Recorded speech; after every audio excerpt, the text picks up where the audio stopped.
Crispberry Reviews and Tips once again. Today we're going to see a comparison video between a push chopper and a pull chopper. We're also going to see if it's going to be a really useful tool for the kitchen or it's going to be another junk lying around in the kitchen eating up your space. So without further delay, let's move into the video. First we're going to start with the push chopper.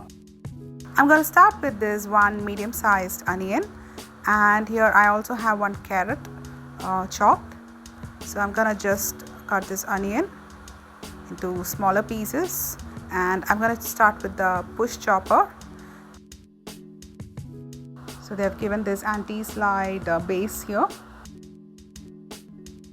So I'm just fixing the blade inside, and we'll start with chopping the onions. So first I want to tell you that I'm not doing any promotional video for any brand here. This is my real-time experience with both the products and an honest and genuine review. So now let's start chopping. It's not that hard to press it, but let's see the result.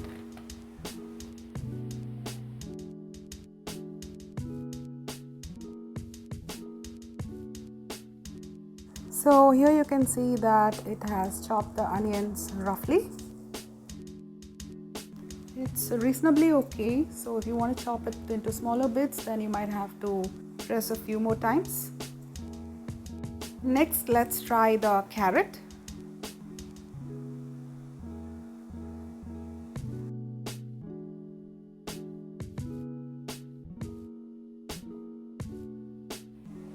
Okay, now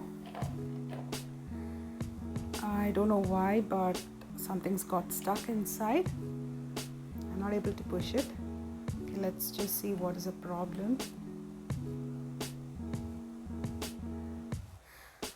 Okay, so one piece has got stuck into the blade. Let's try now.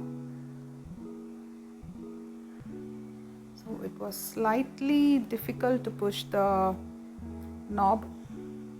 So yeah, I think now it's okay. You might have to cut the carrot into smaller pieces, otherwise it's going to become difficult to chop. So here you can see, yeah, now it's chopped really well. So this is the result of my chopped veggies. And this chopper came with another blade. It looks like a whisking blade, so I'm just going to try whisking an egg.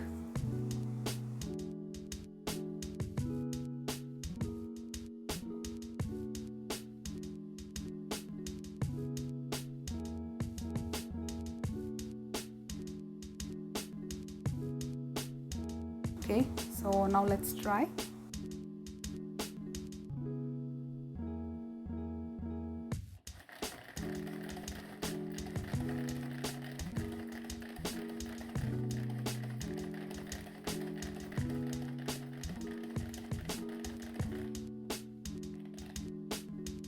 Now let's open and see the result.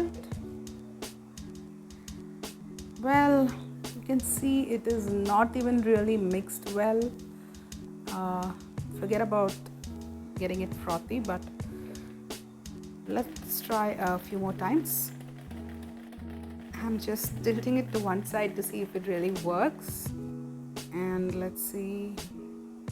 No, it's still the same. I'm not really satisfied with this blade.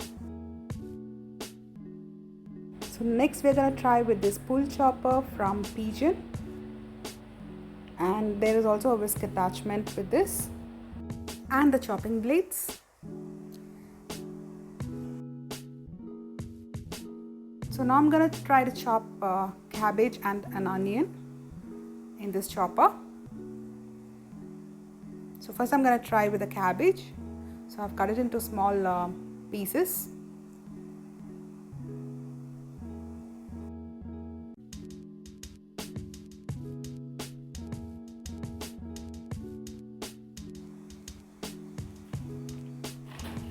I would say it's really easy to pull. It's not at all difficult for me.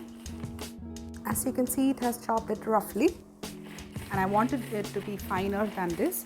So I'm going to give it a few more pulls, and here you can see It is really, really good. You see that?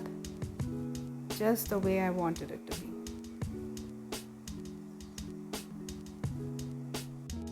Now I'm going to try with the onions. Similarly, I have cut it into smaller pieces.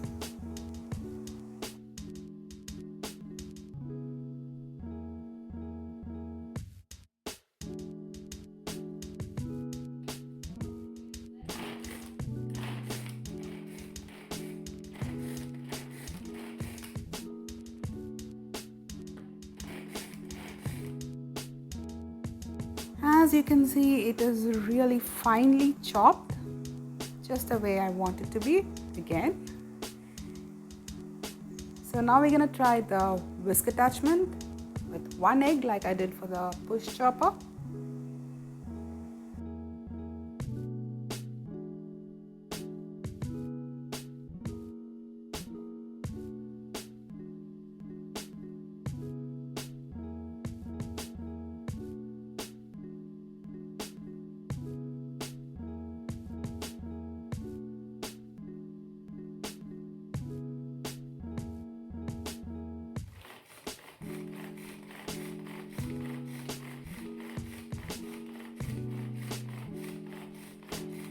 Now you can actually see the egg being whisked, right? I think this should work. Let's open and see. Here you can see it is really frothy and well beaten. So finally, after having tested both the choppers, my choice is the Pigeon pull chopper, and you definitely know the reason why. So having said that, I also want you to know that if you're going to just chop 1 onion or 1 tomato using this chopper, it's definitely a waste of time because you'll be washing both the chopper and the cutting board. But if you want to chop more veggies or more than 1 onion or tomato, definitely this is a time saver. So if you wish to buy this product, please check the link in the description box. And if you like this video, give me a thumbs up and do subscribe to my channel. Thank you for watching and see you soon in another useful video like this. Until then, bye.